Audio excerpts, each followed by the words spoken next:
It's the 23rd of December 2010. A hooded man that you could barely see his face enters a gas station, buys 2 hot dogs and a lottery ticket. His face is covered and you can't see it in the cameras. The lottery ticket this man buys from the gas station 6 days later is gonna be a $16.5 million winner. When 6 days later the number's announced and it corresponds to that guy's ticket, everybody was waiting for him to introduce himself so he can get his cash. It was obvious that a ticket with these numbers were sold, and it even said which store the ticket was sold at. They come inside the store and look at the security footage, and they want to figure out who actually bought this ticket. But just like we said, the cameras did not show the person's face. It was weird that nobody came to get their cash. A lot of opportunists showed up and they said this was our ticket, but we lost it. Or our dog ate it. But obviously they didn't believe any of them. The lottery rules in Iowa says that if somebody wins the lottery and they don't claim their prize after 1 year, the ticket is canceled and they have to do a re-roll. But 1 month before the ticket is expired, a lawyer calls the lottery company and says my client has the winning ticket. The company asks the lawyer who's the name and last name of the winner, but the lawyer wouldn't give it up. They say it's the rules that I don't have to give you the name of the winner. Just by hearing that, the company got very suspicious and they asked themselves, why didn't the winner just ask us to not announce his name? Why did he send lawyers? After this incident, the lawyer that was calling the company disappeared because he saw how suspicious the whole thing seemed.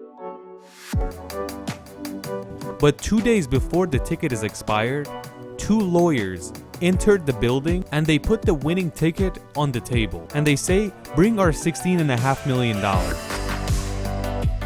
But the lottery company says, we can't give you the money right now because it's very suspicious and we have to run an investigation. The company didn't give the money, but they were very suspicious and they started to run a deep investigation. They went back to the supermarket footage and they noticed that the footage has audio as well and you could hear the person. The voice seemed familiar. Then they realized one of their programmers that works in that company has the same voice. He was Eddie Tipton, one of the programmers for the lottery system of the Iowa State Lottery.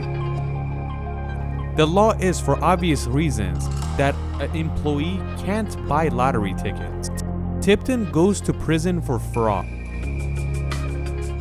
After this happened, they couldn't believe how he did it. Can they touch the numbers of the lottery? How did he guess that's the winning number?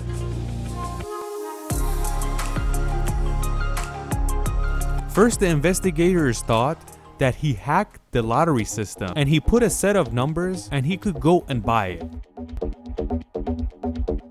You guys probably know that if you're trying to buy a lottery, you could choose your own numbers as well. He didn't confess to anything, but for fraud, he went to 10 years in prison. But the investigators didn't give up. They said this guy is pretty smart. This was not the first time that he did something like this. They started to investigate Eddie Tipton's past life and whatever he was doing right before. They noticed that Eddie's brother, Tommy Tipton, won the lottery a few years back. They said, wow, his whole family won and now he's coming up to us with lawyers? They pulled 45,000 winners and they started to investigate each one to see if any of these people had anything to do with Eddie. The next thing they find is that 3 years ago, somebody won $800,000. They said, wow, the winner is Eddie's best friend. They find another person that won $650,000. And through Facebook, they find out that he's friends with Eddie.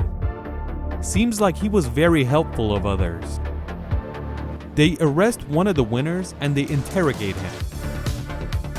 They ask him, "How did you win?" And he tells the whole story. He said, "Eddie gave me some numbers to go by, and if I win, we could share the money. And I did that exactly, and I won the lottery."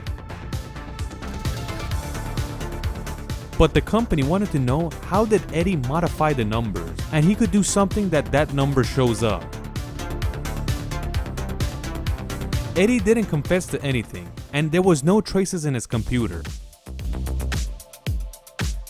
But they didn't let go. They hired some computer engineers, and they told him to get in the system and try to reverse engineer it and see if you can find any loopholes and how we can hack them. As you know, however many tickets is sold, the chances of winning is lower. If 10 million people get a ticket, the chances of winning is 1 in 10 billion. The engineer said Eddie would do something to the number to make his chances 1 out of 200. And that is why when Eddie's buddy would go to buy the tickets, they would buy 200 lottery tickets. So one of them is a guaranteed win.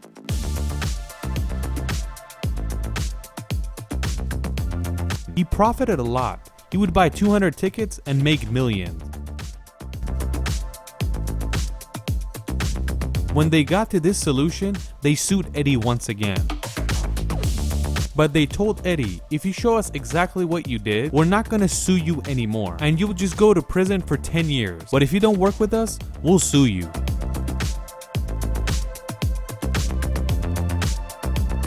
Eddie Tipton says, "I don't know what you guys are talking about. I didn't do anything." And that is why they sued him, and Eddie was found guilty, and it was extended to 25 years in prison. And he had to pay a $2.5 million fine. It was obvious that Eddie Tipton hacked around $24 million in earnings. Right now, only 5 years of Eddie's sentence has passed, and he still has 20 more left. If he lasts, he's gonna be released in 2042, and he's gonna be 78 years old at that time.